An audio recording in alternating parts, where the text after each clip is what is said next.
God level genius. What up, though, man? It's James Vergato of God Level Genius, man. Here to give a reaction, man, to the Mike Tyson, Jake Paul fight, man. I just finished watching it, and I just want to be the first to say this was completely trash. Um, I've never been a big fan of boxing because I always felt like boxing was like the most legal scam in the United States of America. I mean, at one point in time, boxing might have really been about who was the best in the ring.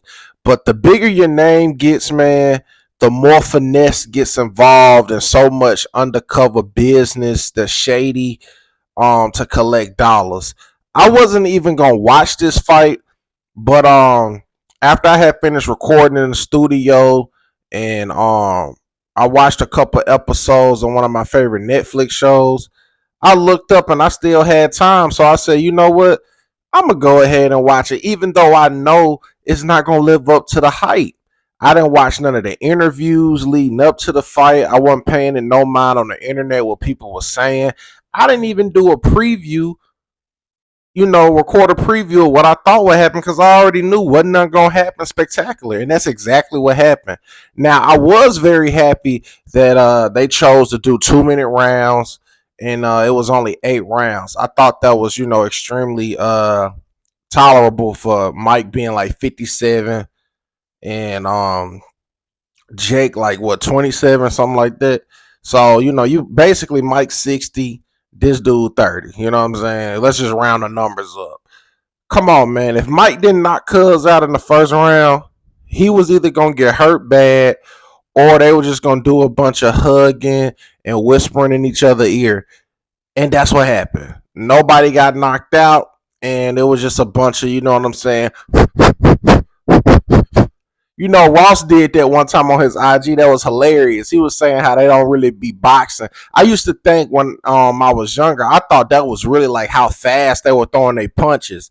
Then they just be breathing. That's the sound they be making. That's all it was, man. And people thought it was real tension. Man, when you see all them zeros, man, for that fight, all they basically saying is get as many people to watch it, hype it up, and when we get in the ring, man, we gonna try to throw some licks on each other. They probably said, hey, first 2 rounds, first 3 rounds, man, we gonna try to be for real, and after the third round, bro, we just gonna dance to the money on some janky promoters, and that's what they did, man. Of course, Jake won because Mike was looking stiff. Like he had a lot of energy them first 2 rounds, 2.5 rounds. But I think like the second round, he literally like as soon as the bell rung, he just like bomb rushed dude, like he was trying to knock him out. And I knew then I'm like, that's all he got left, man.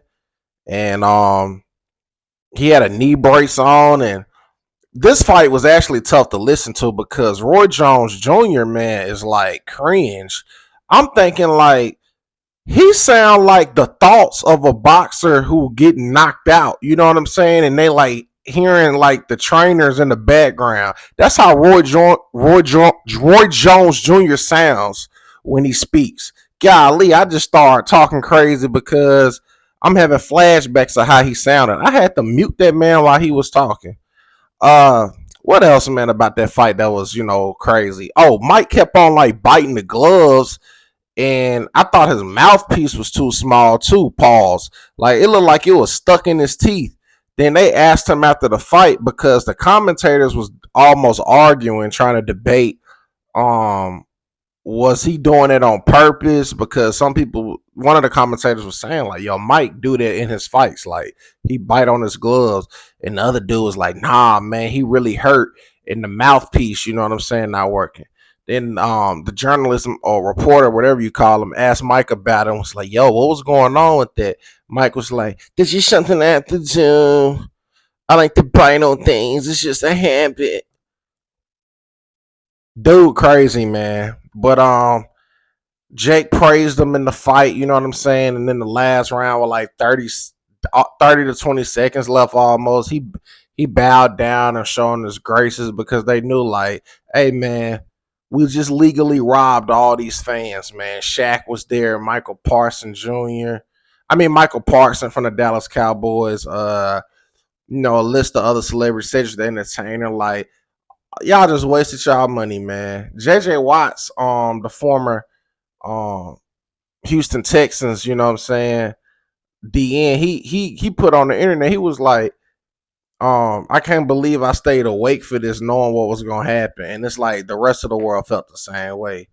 Hey man, you can't get mad at the player, man. Hate the game. Mike gonna do another fight, Jake gonna do another fight, and they gonna hype it up and people gonna fall for it again. But this is why I like a battle rap a little more, because battle rap like the closest thing to get you hype. When you see, it's like boxing in a verbal form.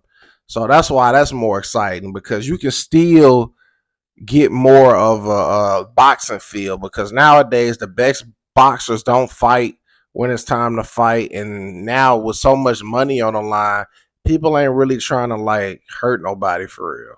They all be in cahoots, kind of like the politicians. You know what I'm saying? They the same bird, just different color feathers. If you watch the fight, man, drop a comment. Give me your thoughts about how you felt about it. I'm almost certain, you know what I'm saying, unless you related to either one of the parties involved, you're going to feel the same way I felt. The fight was trash. Please subscribe. Hit the notification bell to the God Level Genius YouTube channel. I am James Vergato, and as always, be God Level. The genius is in you. God Level Genius.